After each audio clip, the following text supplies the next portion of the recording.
आज रविवार है, छुट्टियों का दिन है, लेकिन राजनीति में आज का रविवार वीकडेज जैसा रहा। इसे आप सियासत का सुपर संडे भी कह सकते हैं। दिल्ली से राजस्थान तक और उत्तर प्रदेश से तमिलनाडु तक आज बड़े बड़े नेताओं की रैलियां हुई। दिल्ली के रामलीला मैदान में अरविंद केजरीवाल ने काफी समय बाद 1 लाख लोगों को संबोधित किया। इस दौरान उनके निशाने पर प्रधानमंत्री नरेंद्र मोदी रहे। वहीं राजस्थान के दौसा में कांग्रेस नेता सचिन पायलट ने ऐसा माहौल बनाया जैसे लगा कि वो अपनी पार्टी को झटका देने वाले हैं, लेकिन उन्होंने आज भी सिर्फ ट्रेलर दिखाया, पिक्चर नहीं। उत्तर प्रदेश के गोंडा में बीजेपी सांसद बृजभूषण शरण सिंह ने रैली के जरिए शक्ति प्रदर्शन किया।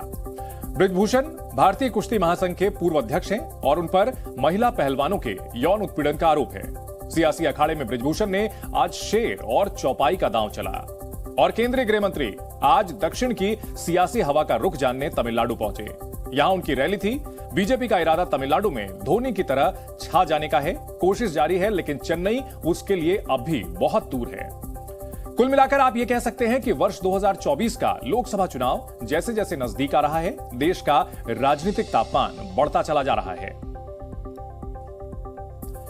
तो इन तमाम खबरों पर आपको देंगे विस्तार से जानकारी। सबसे पहले आज का सबसे बड़ा राजनीतिक आयोजन दिल्ली के रामलीला मैदान में था। मुख्यमंत्री अरविंद केजरीवाल ने मोदी सरकार के दिल्ली से जुड़े अध्यादेश के खिलाफ बड़ी रैली की।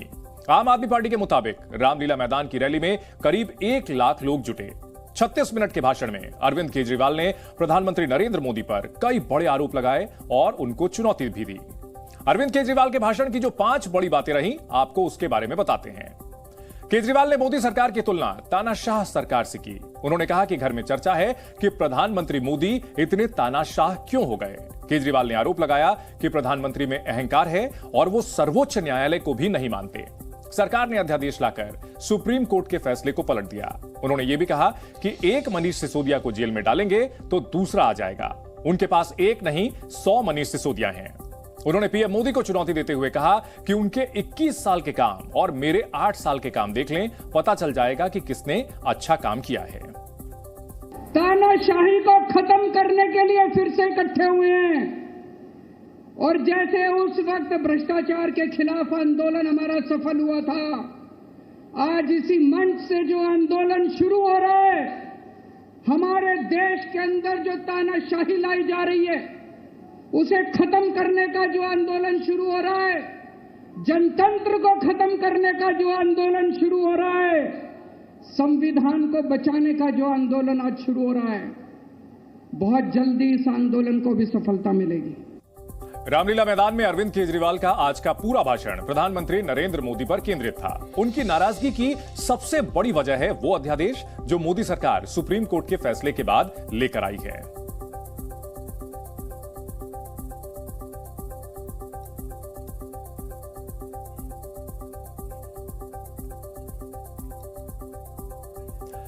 दरअसल इस अध्यादेश के जरिए सुप्रीम कोर्ट का जो आदेश था, जिसके मुताबिक दिल्ली के मुख्यमंत्री के पास आईएएस अधिकारियों के ट्रांसफर और पोस्टिंग का अधिकार चला गया था, अध्यादेश के जरिए उस अधिकार को वापस एलजी के पास भेज दिया गया है। क्योंकि अब सिर्फ मुख्यमंत्री नहीं बल्कि मुख्यमंत्री के साथ 2 और अधिकारी भी शामिल होंगे और बहुमत से ट्रांसफर पोस्टिंग का फैसला लिया जाएगा। आज से 1 महीने पहले 11 मई को देश की सर्वोच्च अदालत, सबसे बड़ी अदालत सुप्रीम कोर्ट की भी कॉन्स्टिट्यूशन बेंच, उसने आदेश पारित किया दिल्ली के लोगों के हक में। और उसके 8 दिन के बाद, 1 हफ्ते के बाद 19 मई को देश के प्रधानमंत्री ने सुप्रीम कोर्ट के आदेश को खारिज कर दिया। दोस्त, देश के गली गली में चर्चा हो रही है, घर घर में चर्चा हो रही है, ये मोदी जी को क्या हो गया, इतना अहंकार हो गया इनको, इतना अहंकार हो गया इनको। दोस्तों, देश के अंदर अब जनतंत्र खत्म हो रहा है, इसी को तानाशाही कहते हैं। सुप्रीम कोर्ट ने अपने आदेश में बोला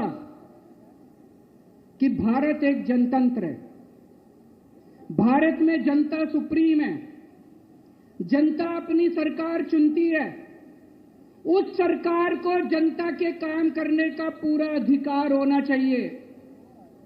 दिल्ली में भी लोग सरकार चुनते हैं।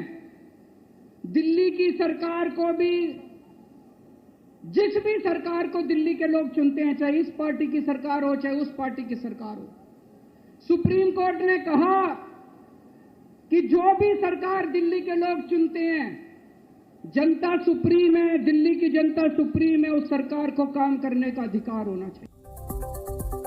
अब सवाल है कि अरविंद केजरीवाल ने रैली के लिए रामलीला मैदान ही क्यों चुना? इसकी वजह क्या हो सकती है? इसके संकेत उन्होंने खुद अपने भाषण की शुरुआत में ही दिए। पहले आप ये बयान सुनिए और उसके बाद रामलीला मैदान से केजरीवाल के जुड़ाव की कुछ पुरानी यादें ताजा करेंगे। शाही को खत्म करने के लिए फिर से इकट्ठे हुए हैं और जैसे उस वक्त भ्रष्टाचार के खिलाफ आंदोलन हमारा सफल हुआ था, आज इसी मंच से जो आंदोलन शुरू हो रहा है, हमारे देश के अंदर जो तानाशाही लाई जा रही है उसे खत्म करने का जो आंदोलन शुरू हो रहा है, जनतंत्र को खत्म करने का जो आंदोलन शुरू हो रहा है, संविधान को बचाने का जो आंदोलन आज शुरू हो रहा है, बहुत जल्दी इस आंदोलन को भी सफलता मिलेगी। तो अरविंद केजरीवाल लगातार केंद्र सरकार पर बरस रहे हैं, आरोप लगा रहे हैं और साथ ही साथ रामलीला मैदान को लेकर उन्होंने जिक्र किया। दरअसल 2011 में जब अन्ना आंदोलन उन्होंने किया था तो उस दौरान रामलीला मैदान से ही पूरी इस कवायद की शुरुआत हुई थी। और यही नहीं, फिर 2013 में जब उन्होंने अपनी पार्टी का गठन किया, 2012 में और 2013 में पहली बार चुनाव लड़े, तो इन सबके बीच यहां रामलीला मैदान की काफी अहम भूमिका रही थी। और रामलीला मैदान में ही अरविंद केजरीवाल ने दावा किया कि एक बार फिर से आगे की लड़ाई अब लड़ेंगे। और इन सब के बीच आपको हम बता दें कि यह पूरा का पूरा विवाद जिस अध्यादेश से जुड़ा हुआ है वो अध्यादेश क्या है। आज 11 जून है। आज से ठीक एक महीने पहले 11 मई को सुप्रीम कोर्ट ने दिल्ली सरकार के पक्ष में फैसला देते हुए कहा था कि पुलिस, भूमि और लोक व्यवस्था छोड़कर बाकी सभी अधिकार दिल्ली सरकार के पास होंगे। इसका मतलब यह था कि ट्रांसफर और पोस्टिंग का अधिकार पूरी तरह केजरीवाल सरकार के नियंत्रण में रहेगा। इस फैसले के सिर्फ 8 दिन बाद 19 मई को केंद्र सरकार ने सुप्रीम कोर्ट के फैसले के खिलाफ एक अध्यादेश जारी किया। इस अध्यादेश से केजरीवाल सरकार को दिक्कत इसलिए है क्योंकि सुप्रीम कोर्ट से जो अधिकार उन्हें दिया गया था उससे वंचित रखने का काम अध्यादेश करता है। इस अध्यादेश में ट्रांसफर और पोस्टिंग पर आखिरी फैसला लेने का अधिकार उपराज्यपाल यानी एलजी साहब को दिया गया है। हालांकि इसके लिए 3 सदस्यों की एक अथॉरिटी होगी जिसके चेयरमैन दिल्ली के सीएम ही होंगे, लेकिन अन्य 2 सदस्य चीफ सेक्रेटरी और होम सेक्रेटरी होंगे। और ट्रांसफर पोस्टिंग पर फैसला बहुमत से होगा, यानी दिल्ली के सीएम की मर्जी नहीं चलेगी। और केजरीवाल सरकार इस अध्यादेश को सुप्रीम कोर्ट में चुनौती देने की तैयारी कर चुकी है। अध्यादेश जारी होने के बाद से सुप्रीम कोर्ट में छुट्टी चल रही है, इसलिए 1 जुलाई का इंतजार हो रहा है। अरविंद केजरीवाल कह रहे हैं कि यह अध्यादेश दिल्ली सरकार को काम करने से रोकने की कोशिश है और वो चाहते हैं कि राज्यसभा से यह अध्यादेश पारित ना हो पाए। इसीलिए आजकल वो बीजेपी विरोधी सभी पार्टियों के प्रमुख से मुलाकात कर रहे हैं और उनका समर्थन मांग रहे हैं। केजरीवाल ने पश्चिम बंगाल की मुख्यमंत्री ममता बनर्जी से मुलाकात की थी। तमिलनाडु के सीएम एमके स्टालिन, बिहार के मुख्यमंत्री नीतीश कुमार और उप मुख्यमंत्री तेजस्वी यादव से भी उन्होंने मुलाकात की और केंद्र सरकार के अध्यादेश के खिलाफ उनका समर्थन मांगा।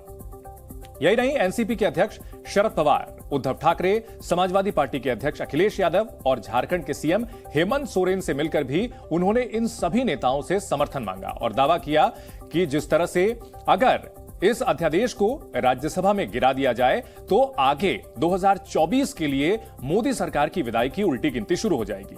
अब सवाल है कि अरविंद केजरीवाल ने रैली के लिए रामलीला मैदान ही क्यों चुना? इसकी वजह क्या हो सकती है? इसके संकेत उन्होंने खुद अपने भाषण की शुरुआत में ही दिए। पहले आप ये बयान सुनिए और उसके बाद रामलीला मैदान से केजरीवाल के जुड़ाव की कुछ पुरानी यादें हम ताजा करेंगे। तानाशाही को खत्म करने के लिए फिर से इकट्ठे हुए हैं और जैसे उस वक्त भ्रष्टाचार के खिलाफ आंदोलन हमारा सफल हुआ था, आज इसी मंच से जो आंदोलन शुरू हो रहा है, हमारे देश के अंदर जो तानाशाही लाई जा रही है उसे खत्म करने का जो आंदोलन शुरू हो रहा है, जनतंत्र को खत्म करने का जो आंदोलन शुरू हो रहा है, संविधान को बचाने का जो आंदोलन आज शुरू हो रहा है, बहुत जल्दी इस आंदोलन को भी सफलता मिलेगी। अरविंद केजरीवाल रामलीला मैदान के जिस मंच से बोल रहे थे उस मंच पर तब कपिल सिब्बल भी मौजूद थे। कपिल सिब्बल वही नेता हैं जो आज से 12 साल पहले केंद्र की यूपीए सरकार में कैबिनेट मंत्री हुआ करते थे। साल 2011 में दिल्ली के रामलीला मैदान से ही भ्रष्टाचार के खिलाफ अन्ना आंदोलन की शुरुआत हुई थी। यूपीए सरकार के दौरान भ्रष्टाचार के खिलाफ चले उस आंदोलन में अन्ना हजारे सबसे बड़ा चेहरा बने और अरविंद केजरीवाल उनके रणनीतिकार। उसके बाद अरविंद केजरीवाल ने राजनीति की राह पकड़ ली।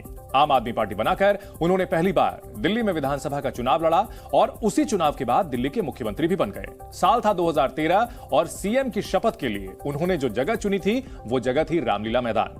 हालांकि यह सरकार कांग्रेस के समर्थन से बनी थी जो ज्यादा समय तक चल नहीं पाई थी। अब साल 2015 में फिर से चुनाव हुआ और भारी बहुमत के साथ आम आदमी पार्टी की सरकार बनी और अरविंद केजरीवाल लगातार दूसरी बार दिल्ली के सीएम बने। एक बार फिर शपथ ग्रहण समारोह दिल्ली के इसी रामलीला मैदान में हुआ था। साल 2020 में अरविंद केजरीवाल तीसरी बार सीएम बने। मोदी लहर के बीच भी उन्होंने दिल्ली में लगातार तीसरी बार विधानसभा चुनाव में बीजेपी को बुरी तरह पछाड़ा। इस बार भी उन्होंने सीएम पद की शपथ के लिए रामलीला मैदान को ही चुना था। साल 2011 से 2023 के बीच रामलीला मैदान अरविंद केजरीवाल के उदय का सबसे अहम अखाड़ा रहा है। लेकिन बड़ा फर्क यह है कि साल 2011 में केजरीवाल कपिल सिब्बल पर भ्रष्टाचार का आरोप लगाया करते थे और आज जिस कपिल सिब्बल की जगह कांग्रेस में भी नहीं है, उन्हें केजरीवाल अपने मंच पर जगह भी दे रहे हैं और सम्मान भी। अब आपको केजरीवाल के मंच से कपिल सिब्बल के भाषण का एक छोटा सा हिस्सा सुनाते हैं। मेरा मकसद ये रहेगा कि आने वाले दिनों में हर प्रदेश में जाकर मैं ये बात कहूंगा कि वक्त आ गया है कि हम सबको एकजुट होकर मोदी जी के खिलाफ लड़ाई लड़नी चाहिए। और अब बीजेपी का रिएक्शन भी आपको सुनाते हैं। अरविंद केजरीवाल की रैली पर बीजेपी का पूरा ध्यान लगा हुआ था। बीजेपी ने केजरीवाल का पूरा भाषण सुना और रैली खत्म होने के कुछ देर बाद ही प्रेस कॉन्फ्रेंस करने आई।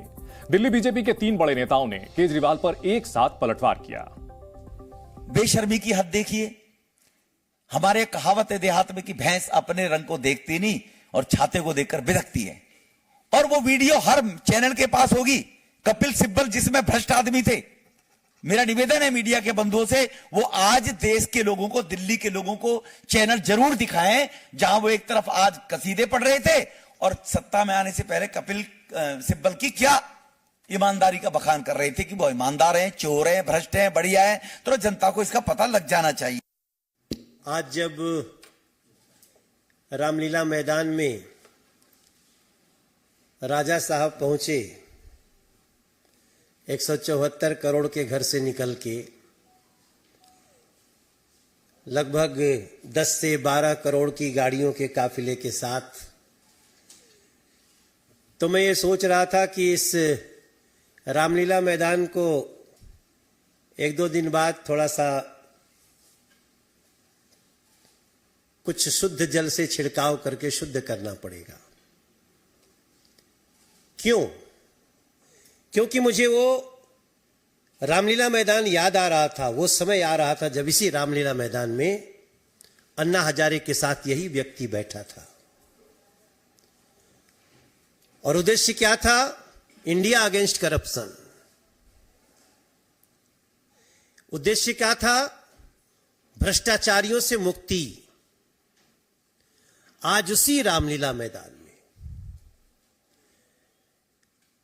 तब का वो भ्रष्टाचार विरोधी बताने वाला अरविंद केजरीवाल आज अपने भ्रष्टाचार को छुपाने के लिए चीख और चिल्ला रहा था और छिछोरेपन की भाषा पे उतरा हुआ था। मैं हैरान हूं,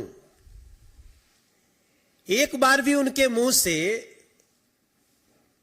लोकपाल की बात आज भी नहीं आई। पॉलिटिकल टूरिस्ट का सबसे बड़ा एग्जाम्पल अगर सेट किया है किसी ने तो अरविंद केजरीवाल ने। वो दिल्ली की जनता से वोट लेते हैं सिर्फ इसलिए कि हमें पटना घूमना है, हमें चेन्नई घूमना है, हमें हैदराबाद घूमना है, हमें देश बंगाल घूमना है, देश के कोने कोने में घूमना है। बस अगर नहीं घूमना है तो उस घर के तरफ जहां गंदा पानी आ रहा है, हम अगर नहीं घूमना है तो उस जमुना जी की तरफ जो जमुना जी आज अपनी किस्मत को तरस रही है।